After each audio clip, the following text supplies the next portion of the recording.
Rashtrawadi Congress party जनसंपर्क कार्यालयाचे उद्घाटन माजी आमदार यशवंत माने, बाळराजे पाटील यांच्या हस्ते संपन्न.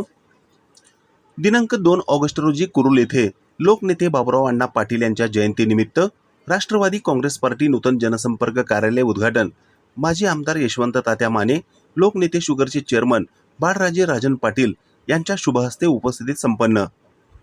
सुरेश बापू जाधव यांच्या हस्ते माजी आमदार यशवंत माने यांचा शाल श्रीफळ फेटा बांधून सत्कार करण्यात आला. प्रदीप जाधव यांच्या हस्ते लोकनेते शुगरचे चेअरमन बाळराजे पाटील यांचा शाल श्रीफळ फेटा बांधून सत्कार करण्यात आला. या प्रसंगी माजी आमदार यशवंत माने व लोकनेते शुगरचे चेअरमन बाळराजे पाटील यांनी आपले मनोगत व्यक्त केले.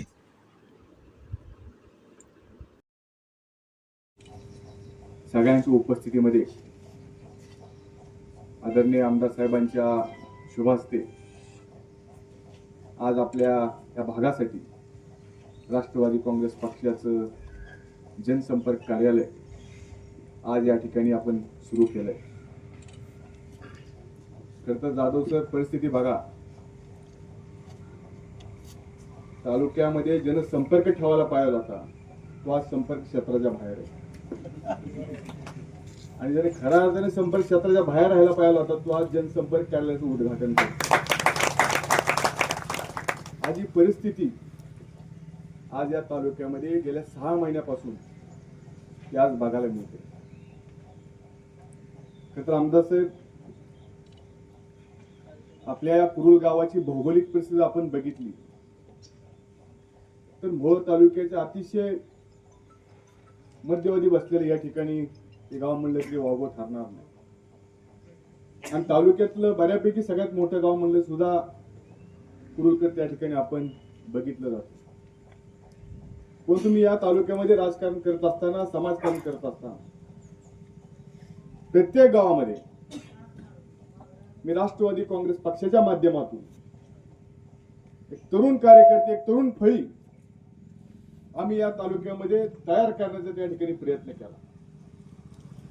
परंतु तालुक्यातील अशी काही गाव आहेत की त्या गावामध्ये तेथील तरुण हा आमच्या सोबत या ठिकाणी येऊ शकला नाही किंवा आम्ही त्याला आणू शकलो नाही. फार मोठी शोकांतिका म्हणलं तर त्या ठिकाणी वावगं ठरणार नाही.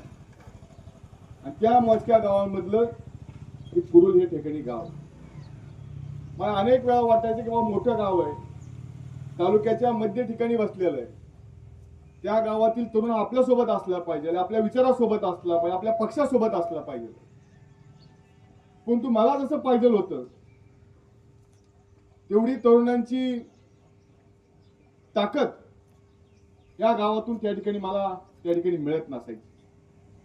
मी अनेक वेळा येथील नेते मंडळी त्या ठिकाणी सांगितलं किंवा तरुण पिढी त्या ठिकाणी पुढे आली पाहिजे, तरुणाला सोबत आपण त्या ठिकाणी घेतलं पाहिजे, तरुणांचा विश्वास आपण त्या ठिकाणी निर्माण केला पाहिजे. परंतु आम्हाला प्रत्येक वेळेस आम्हाला त्या ठिकाणी अपयश येत गेलं. आज खऱ्या अर्थानं आमचे प्रदीप जाधव असतील, त्यांचे सर्व सहकारी असतील, आमचे नवीन कार्यकर्ते सगळे अतुल कानडे असतील, सगळे नवीन कार्यकर्ते आहेत.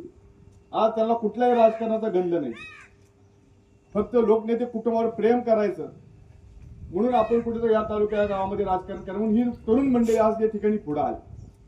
म्हणून मला सगळी ज्येष्ठ नेते म्हणून तुम्हाला सांगायचं आहे की ही जी तरुण पिढी आहे, जी नवीन तरुण पोर आहेत, यांच्या पाठीमागे तुम्ही त्या ठिकाणी उभारलं पाहिजे.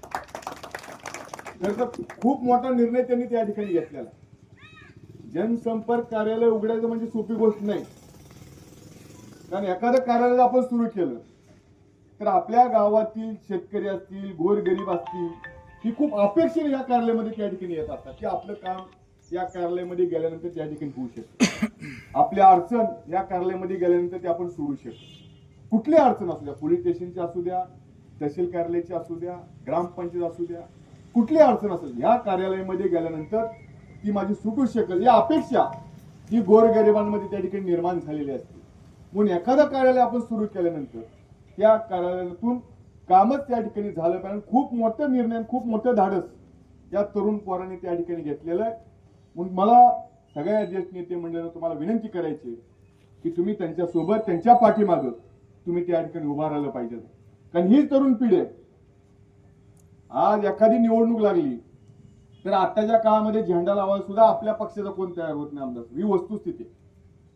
असलमबाई मी बघितले 2024च्या निवडणुकीमध्ये एखादा झेंडा जर लाव म्हणलं तरी सुद्धा आजकालची कार्यकर्ते किंवा हे तयार होत नाहीत झेंडा लावायला.